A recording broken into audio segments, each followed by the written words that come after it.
सबको जय यीशु की Sunday password to the word इस शीर्षक के अंतर्गत प्रति इतवार के पूजन पद्धति में भाग लेते हुए प्रभु का वचन सुनकर उसको ग्रहण करते हुए उसके अनुसार जीवन बिताने की शक्ति सामर्थ्य मांगने के लिए मैं आप सभी लोगों का हार्दिक स्वागत करता हूं। आज के दिन में हम लोग सामान्य काल के 18वें इतवार की पूजन पद्धति में भाग लेने लेने वाले हैं या भाग लेंगे या भाग लेने की तैयारी कर रहे हैं। कुल मिला के आज का संदेश हम सबों के लिए यह है कि प्रभु यीशु मसीह कहता है, जो मेरे पास आता है, जो मेरे पास आता आता है, यानी कि प्रभु के पास जो आता है उसे कभी भूख नहीं लगेगी, और जो मुझ में विश्वास करता है उसे कभी प्यास नहीं लगेगी। प्रभु का निमंत्रण देखिए, भूख को लेकर, प्यास को लेकर। प्रभु कहता है, जो मेरे पास आता है उसे कभी भूख नहीं लगेगी, जो मुझ में विश्वास करता है उसे कभी प्यास नहीं लगेगी। यानी कि भूख और प्यास दोनों मनुष्य को हमेशा लगती है, और इससे हम लोग कहीं से भी हम ये नहीं कह सकते ना मुझे भूख लगती ना प्यास नहीं लगती। प्यास भी लगती है, भूख भी लगती है। प्रभु क्या कहता है, जो प्रभु के पास जाता है उसे कभी भूख नहीं लगेगी, जो प्रभु में विश्वास करता है उसे कभी प्यास नहीं लगेगी। यानी कि इस बात को हमें समझने की जरूरत है, किस प्रकार की ये भूख, किस प्रकार की प्यास, क्योंकि प्रभु यीशु ही एकमात्र है हम सबों के लिए जो हमारी भूख को मिटा सकते हैं, जो हमारी प्यास को बुझा सकते हैं। हमारी भूख को मिटाने के लिए प्रभु ने अपना शरीर हम सबों को आध्यात्मिक भोजन के रूप में दिया और कहा, इसे लो और खाओ, यह मेरा शरीर है। आध्यात्मिक भोजन के रूप में हमें दिया, हमें तृप्त करने के लिए, जो हमें सेटिस्फाई करता है। इसलिए प्रभु ने अपना शरीर को हम सबों के लिए खाने के लिए दिया आध्यात्मिक भोजन के रूप में, अपना लहू हम सबों के लिए पीने के लिए दिया आध्यात्मिक पेय के रूप में। और प्रभु ने कहा, इसे लो और पियो, यह मेरा रक्त है, नूतन विधान का रक्त। जो इसको पिएगा उसको कभी प्यास नहीं लगेगी। यानी कि जो पूर्ण रूप से प्रभु यीशु को ग्रहण करता है, प्रभु के वचन को ग्रहण करता है, प्रभु के संदेश को ग्रहण करता है, उस संदेश के अनुरूप जीता है, प्रभु में एक होता है, प्रार्थना में, विश्वास में, प्रभु में लीन होता है, उसे कभी ना भूख लगेगी ना प्यास लगेगी। प्रभु उसकी भूख को मिटाएगा, प्रभु उसकी प्यास को बुझाएगा। इस प्रकार के एक आध्यात्मिक अनुभव हासिल करने के लिए, इस प्रकार से एक आध्यात्मिक जीवन जीने के लिए, प्रभु में एक होकर जीने के लिए प्रभु हमें आज के दिन में निमंत्रण देता है, आज के दिन में बुलाता है। तो आइए भाइयों बहनों, आज के वचनों को हम लोग समझने की चेष्टा करें। 7 अलग अलग बिंदुओं के माध्यम से आज के वचनों को हम सभी सुनने का और समझने का चेष्टा करें। सबसे पहला बिंदु है आज के दिन में, आज का वचनों को समझने के लिए, लोगों ने ईसा की खोज की। यहाँ पर हम लोग देखते हैं सबसे पहले बिंदु है, लोगों ने ईसा की खोज की। सुसमाचार संत यूहन्ना के द्वारा रचित अध्याय 6 पद संख्या 24 से 35 का प्रसंग है। यहाँ पर हम लोग देखते हैं, लोगों ने देखा कि वहां ना तो ईसा है और ना उनके शिष्य ही, तो वे नावों पर सवार हुए और ईसा की खोज में कफरनाओं चले गए। ईसा की लोगों ने खोज की। आज के दिन में दुनिया में लोग किस किस की खोज करते हैं? दुनिया की चीज़ों की खोज करते हैं, दुनिया के सुख समृद्धि की खोज करते हैं, दुनिया के ऐश आराम की खोज करते हैं। मैं उससे बड़ा हो जाऊं, पैसे की, और इस प्रकार से पैसे के साथ जुड़ी हुई ज़मीन जायदाद की खोज करते हैं। यानी कि दुनिया की चीज़ों पर ज़्यादा निर्भर हैं लोग।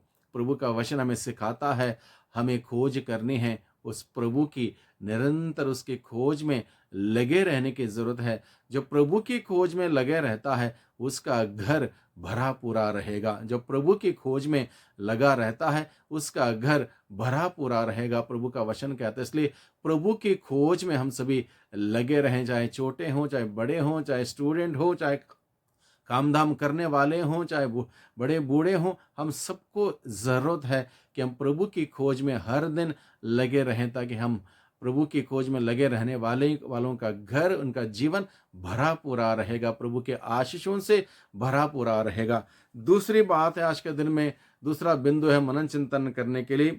ईसा को लोगों ने पाया। जो ईसा की खोज करता है, ईसा को वो पाता, यहाँ पर दिया है। उन्होंने समुद्र पार किया और ईसा को वहां पाकर उनसे कहा, गुरुवर आप यहाँ कब आए?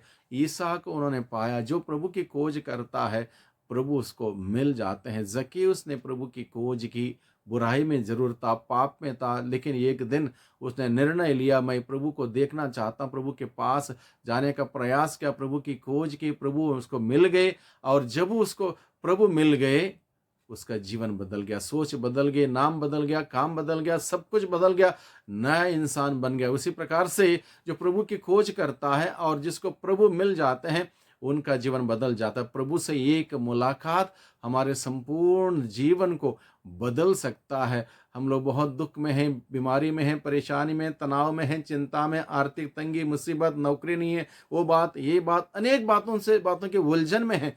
एक मुलाकात करें प्रभु से, प्रार्थना में जाएं, प्रभु के सानिध्य में बैठें, परम पावन संस्कार में उपस्थित यीशु के चरणों में बैठें, अपना दुख वहां पर व्यक्त करें, अपनी तकलीफ बता दें, अपनी पीड़ा बता दें, प्रभु से मुलाकात करें। एक मुलाकात प्रभु के साथ सब कुछ बदल देगा, हमारे सोच विचार सब कुछ बदल देगा, नया होगा, नया एक मनोभाव हमें प्राप्त होगा। इस प्रकार से आध्यात्मिक रूप से हम लोग रिचार्ज हो जाएंगे। इसलिए आज का दूसरा बिंदु है प्रभु को पाने की होड़ में हम लगे रहें। जैसे लोग लगे हुए थे, प्रभु को पाने के होड़ में हम भी लगे रहें। तीसरा बिंदु है मनन चिंतन करने के लिए, ईसा से बातचीत की। ना केवल उन्होंने खोज की, ना केवल मुलाकात की, बल्कि ईसा से उन्होंने बातचीत की। ईसा ने उन्हें उत्तर दिया, मैं तुम लोगों से कहता हूं, तुम चमत्कार देखने के कारण मुझे नहीं खोजते, बल्कि इसलिए कि तुम रोटियां खाकर तृप्त हो गए हो। नश्वर भोजन के लिए नहीं, बल्कि उस भोजन का परिश्रम करो जो अनंत जीवन तक बना रहता है। यानी कि लोगों ने ईसा से बातचीत की, अपनी खोज को लेकर, अपनी भूख को लेकर, अपने प्यास को लेकर, अपने जीवन को लेकर, जीवन से जुड़ी सारी जरूरतों को लेकर, सारी बातों को लेकर ईसा से लोगों ने बातचीत की। हमें भी जरूरत है कि हम प्रभु से बातचीत करें।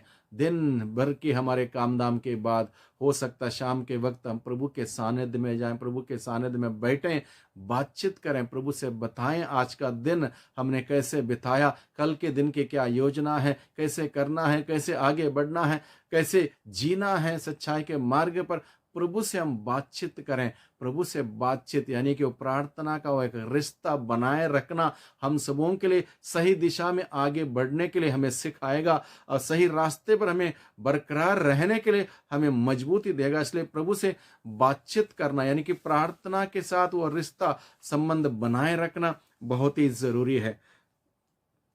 चौथा बिंदु है मनन चिंतन करने के लिए, ईसा ने उत्तर दिया। ईसा ने ना केवल लोगों ने बातचीत की, बल्कि प्रभु ने उनको उत्तर दिया। प्रभु जब हम पुकारते हैं, प्रभु हमें उत्तर देता है। यिर्मयाह का ग्रंथ अध्याय 33 पद संख्या 3 में ये बात लिखी गई है,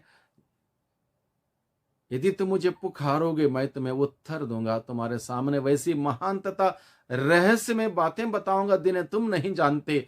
प्रभु हमें उत्तर देता, पुकार को सुनने वाला वो ईश्वर हमें उत्तर देता है, रहस्य में बातें प्रकट करता है, अद्भुत से अद्भुत कार्य हमारे जीवन में करता है। इसलिए उस प्रभु के पास जाएं इस उम्मीद के साथ कि प्रभु मेरी प्रार्थना सुनेगा और मुझे उत्तर देगा। हम निराश ना हो, हताश ना हो, बल्कि दृढ़ विश्वास के साथ प्रभु के पास जाएं, प्रभु हमें उत्तर देता है।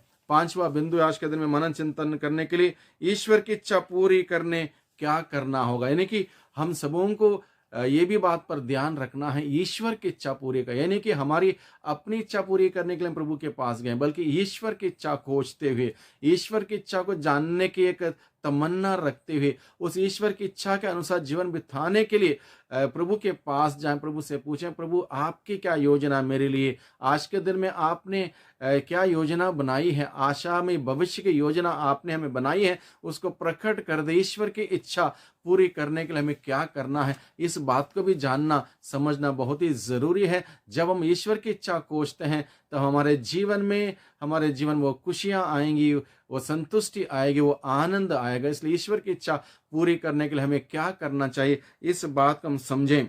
और प्रभु हमें बताता है, छठी बिंदु में मनन चिंतन करते हुए हम प्रभु हमें बताता, स्वर्ग से उतरी वो अनंत रोटी प्रभु यीशु है। स्वर्ग से उतरी हुई अनंत जीवन की रोटी प्रभु यीशु है। उसको ग्रहण करना है, उसको ग्रहण करना, उसके वचनों को ग्रहण करना प्रभु ये हमें सिखाता है। यानी कि ईश्वर की इच्छा यही है कि उसके भेजे हुए उसके पुत्र प्रभु यीशु मसीह में विश्वास करना, उस विश्वास को जीवन को जीना। विश्वास के जीवन को यानी जीने का मतलब यह है हर प्रकार के पाप के मलिनता से दूर रहते हुए उस प्रेम के सच्चाई के ईमानदारी के मार्ग पर चलते हुए प्रभु के जीवन को जीना, प्रभु के जीवन को जीना, प्रभु यीशु में विश्वास करते हुए जीना। ये ईश्वर की योजना है, ईश्वर की इच्छा है। और आगे प्रभु यीशु मसीह हम सबों को बताता है, जिस प्रकार से आज का संत जॉन मरिया वियानी सभी पुरोहितों का संरक्षक संत है, जिस प्रकार से उन्होंने ईश्वर की खोज की, ईश्वर को पाया, ईश्वर में वो लीन हुए, घंटों भर प्रार्थना में लगे रहे, घंटों भर पाप स्वीकार सुनते हुए उन्होंने समय व्यतीत करते हुए लोगों को प्रभु के पास लाया, आत्माओं को बचाने का कार्य किया। एक ऐसे जगह पर, रेगिस्तान की भांति के जगह पर जब उनको भेजा गया, आर्स नामक जगह पर, वहां पर उन्होंने लोगों को प्रभु को पाने का केंद्र बनाया। लोग भीड़ के भीड़ आने लगे, उनके माध्यम से प्रभु को जानने लगे, आत्माओं को बचाने में सक्षम हुए। एक ऐसा कार्य उन्होंने किया। इसलिए आज के दिन में हम लोग सभी पुरोहितों के लिए भी प्रार्थना करें, ताकि हर एक पुरोहित उनके संरक्षक संत जॉन मैरी वियानी की भांति एक सुंदर एक उदाहरण का जीवन बिताते हुए लोगों को प्रभु के पास लाने का एक उचित कार्य कर सकें। और आज का संदेश जो हमने सुना, उस संदेश के अनुसार प्रभु के लिए भूखा रहें, प्रभु के लिए प्यासा रहें, और प्रभु ही हमें संतुष्टि दे सकता है, और कोई व्यक्ति इस दुनिया में हमें संतुष्टि नहीं दे सकता। इसलिए इन बातों को मन में रखें, इसके अनुसार जीवन बिताने का विशेष प्रयास करें। और आज के दूसरे पार्ट में विशेष रूप से हमें बताया गया है, आपका आचरण गैर यहूदी जैसा ना हो, यानी कि हमारा आचरण शुद्ध हो, परिशुद्ध हो, पवित्र हो, वचन के अनुसार हो, और उसके विपरीत ना हो। इस बात पर ध्यान रखें। और एक बात हम ध्यान रखें, आज के दिन में नवीन विचारधारा और नवीन स्वभाव धारण करें। हर दिन हम नया बने, नवीन विचारधारा, नया स्वभाव। हम बाइबल के वचनों को पढ़ने से, प्रभु के सानिध्य में जाने से, प्रार्थना में लीन होने से प्रभु का मनोभाव हमें धारण करने के लिए हमें बुलाया है। इसलिए हम तैयार रहें, हम मेहनत करें, परिश्रम करें, नया स्वभाव, नया विचारधारा हम अपनाएं, प्रभु का विचारधारा, प्रभु का मनोभाव हम अपनाएं। और एक बात हम याद रखें, मसीह की शिक्षा के अनुसार कार्य करें, मसीह के शिक्षा के अनुसार कार्य करें, यानी कि यीशु की शिक्षा के अनुसार जिएं। इस प्रकार से प्रभु की गवाही बने, साक्षी बने। वही प्रभु हम सबों को आशीष दे, बरकत दे। और आज का दिन हम सबों के लिए बहुतायत के आशीषों को प्राप्त करते हुए प्रभु में आनंद मनाने का दिन हो। उसी प्रभु में आनंद मनाएं। प्रभु हम सबों की रक्षा करें, मार्गदर्शन करें, अपनी आत्मा के द्वारा हमारी अगुवाई करें। सबको धन्यवाद, सबको जय यीशु की।